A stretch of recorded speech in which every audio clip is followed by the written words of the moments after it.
Hello everyone. मेरा नाम है दुग्गल और आप देख रहे हैं दुग्गल एजुकेशन। और आज के इस लेक्चर में हम डिस्कस करने जा रहे हैं केमिस्ट्री का पार्ट 2, जो आपके कॉम्पिटिटिव एग्ज़ाम के पॉइंट ऑफ व्यू से काफ़ी इंपॉर्टेंट है फ्रेंड्स। अगर आप कोई भी एग्ज़ाम देते हैं तो सारे ही एग्ज़ाम्स में केमिस्ट्री के रिगार्डिंग काफ़ी क्वेश्चंस पूछे जाते हैं। तो आपके लिए हम केमिस्ट्री के मोस्ट इम्पॉर्टेंट क्वेश्चंस लेकर आए हैं जो आपके सभी एग्ज़ाम के लिए काफ़ी इंपॉर्टेंट है फ्रेंड्स। और अगर आपने अभी तक हमारे प्रीवियस वीडियो नहीं देखे हैं फ्रेंड्स, तो उनका लिंक हमने आपको डिस्क्रिप्शन में दिया है, आप वहां से जाकर उसे क्लिक करके देख सकते हैं फ्रेंड्स। और अगर आपने अभी तक हमारा चैनल सब्सक्राइब नहीं किया है फ्रेंड्स, तो आप इसे सब्सक्राइब कर लीजिए और बेल आइकन को ज़रूर प्रेस करें ताकि हमारे न्यू वीडियो के नोटिफिकेशन आपको हमेशा प्राप्त होते रहें। तो चलिए आज के फर्स्ट क्वेश्चन की तरफ चलते हैं फ्रेंड्स। तो आपका फर्स्ट क्वेश्चन है friends, iodine can be separated from a mixture of iodine and potassium chloride by. Iodine द्वारा आयोडीन और पोटेशियम क्लोराइड के मिश्रण से अलग किया जा सकता है कैसे? आपके ऑप्शन है फिल्ट्रेशन, सब्लिमेशन, डिस्टिलेशन या डी ऑप्शन है नन ऑफ दिस। तो इस क्वेश्चन का आपका सही जवाब है ऑप्शन बी यानी सब्लिमेशन। अब सब्लिमेशन के बारे में कुछ इंपॉर्टेंट इन्फॉर्मेशन जो आपको याद रखनी है कि सब्लिमेशन क्या है और आयोडीन को हम कैसे सेपरेट करते हैं आयोडीन और पोटेशियम क्लोराइड के सोल्यूशन से यानी मिक्सचर से। तो जब हम आयोडीन और पोटेशियम क्लोराइड के मिक्सचर को गर्म करते हैं फ्रेंड्स, तो आयोडीन आसानी से वेपराइज यानी वाष्प में मिल जाता है और एक ठंडी सरफेस पर जमा हो जाता है। इस तरह आयोडीन को सब्लिमेशन की प्रोसेस द्वारा आयोडीन और पोटेशियम के मिक्सचर से अलग किया जाता है। तो ये इन्फॉर्मेशन इस क्वेश्चन के साथ आपको याद रखनी है। चलिए नेक्स्ट क्वेश्चन की तरफ चलते हैं। आपका नेक्स्ट क्वेश्चन है, the most malleable metal is. सबसे निंदनीय धातु है। आपके ऑप्शन है प्लेटिनम, सिल्वर, गोल्ड या आयरन। तो सबसे मेलेबल धातु है हमारे पास सोना यानी gold. Option C is your right answer. अब इसके साथ कुछ इंपॉर्टेंट इंफॉर्मेशन जो आपको याद रखनी है कि हमारे पास कई मेटल्स हैं जो मेलेबिलिटी शो करते हैं। उस जैसे लेड है, जब हम कंप्रेस करते हैं लेड को तो वो डी फॉर्म हो जाता है और उसके बाद हम उसको खींचकर किसी भी शेप में बदल सकते हैं। लेकिन सारे मेटल्स में सबसे मेलेबल यानी सबसे ज़्यादा मेलेबल है, जिसको हम सबसे ज़्यादा खींच सकते हैं फ्रेंड, वो है गोल्ड। तो गोल्ड आपको याद रखना है कि gold is most malleable metal in all of the above given in this question. तो ये इन्फॉर्मेशन भी आपको इसके साथ याद रखनी है फ्रेंड। चलिए नेक्स्ट क्वेश्चन की तरफ चलते हैं। Your next question is, the lustre of a metal is due to. किसी धातु की चमक निम्न के कारण हो सकती है। आपके ऑप्शन है high polishing, high density, chemical inertness या प्रेजेंस ऑफ फ्री इलेक्ट्रॉन्स। तो इस क्वेश्चन का आपका सही जवाब है ऑप्शन डी यानी प्रेजेंस ऑफ फ्री इलेक्ट्रॉन के कारण ही लेस्टर ऑफ मेटल होता है। अब इसके साथ कुछ इंपॉर्टेंट इंफॉर्मेशन जो आपको याद रखनी है फ्रेंड, कि प्रेजेंस ऑफ फ्री इलेक्ट्रॉन यानी मुक्त इलेक्ट्रॉन की उपस्थिति धात्विक चमक धातुओं में मौजूद मोबाइल इलेक्ट्रॉन के कारण होती है। जब वह डी एक्साइड प्रकाश के रूप में ऊर्जा छोड़ते हैं तब उनके अंदर प्रेजेंस ऑफ फ्री इलेक्ट्रॉन होता है और उसी के कारण आपको मेटल में चमक दिखाई देती है। तो ये इन्फॉर्मेशन आपको इस क्वेश्चन के साथ याद रखनी है। चलिए नेक्स्ट क्वेश्चन की तरफ चलते हैं। आपका नेक्स्ट क्वेश्चन है friends, the ore which is found in abundance in India. अयस्क जो भारत में बहुत ज़्यादा पाया जाता है। आपके ऑप्शन है मोनाजाइट, बक्साइट, मैग्नीटाइट और फ्लोरस्पार। तो इस क्वेश्चन का आपका सही जवाब है ऑप्शन ए यानी मोनाजाइट। अब मोनाजाइट के बारे में कुछ इंपॉर्टेंट इन्फॉर्मेशन जो आपको याद रखनी है। जो मोनाजाइट है ये एक तरह का रेत है जो इंडिया में पाया जाता है फ्रेंड, और ये पूर्वी और पश्चिमी तटों के साथ बिहार के कुछ क्षेत्रों में भी पाया जाता है। तो ये भी आपको याद रखना है इस क्वेश्चन के साथ। चलिए नेक्स्ट क्वेश्चन की तरफ चलते हैं। आपका नेक्स्ट क्वेश्चन है friends, the most abundant rare gas in the atmosphere is. वायुमंडल में सबसे प्रचुर मात्रा में दुर्लभ गैस है? आपके ऑप्शन है हीलियम, नियोन, आर्गन और जीनोन। तो इस क्वेश्चन का आपका सही जवाब है ऑप्शन सी यानी आर्गन। और this question is very important friend. Argon is most abundant rare gas that found in atmosphere. तो ये आपको याद रखना है इस क्वेश्चन के साथ। चलिए नेक्स्ट क्वेश्चन की तरफ चलते हैं।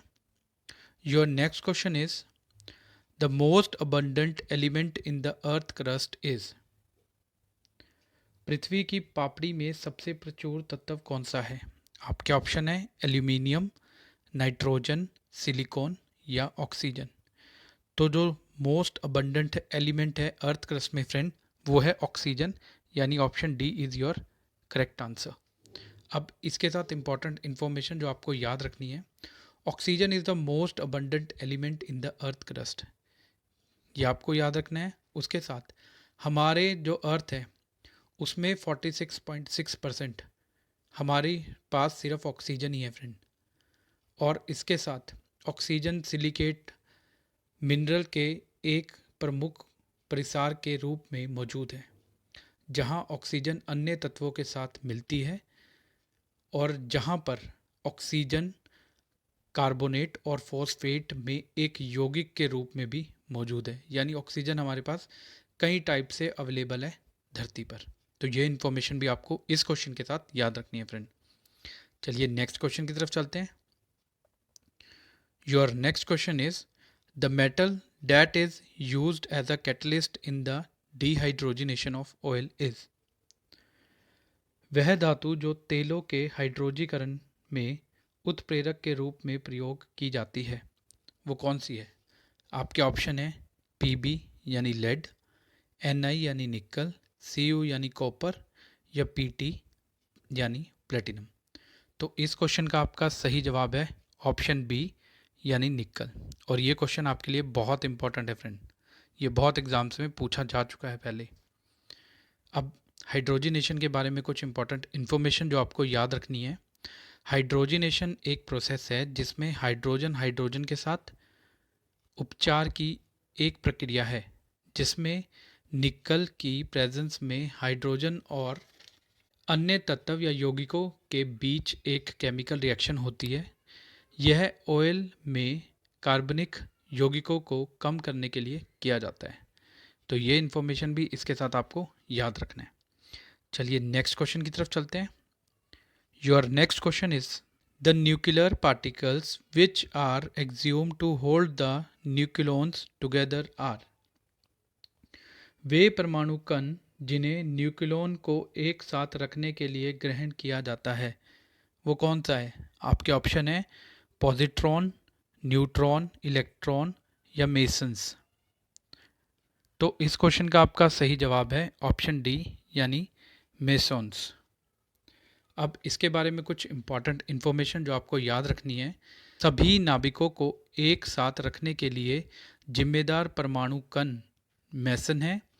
प्रोटॉन और प्रोटॉन या न्यूट्रॉन और न्यूट्रॉन जैसे कणों के बीच बाइंडिंग फोर्सेस के लिए केमर ने एक तटस्थ मेसन के अस्तित्व का सुझाव दिया।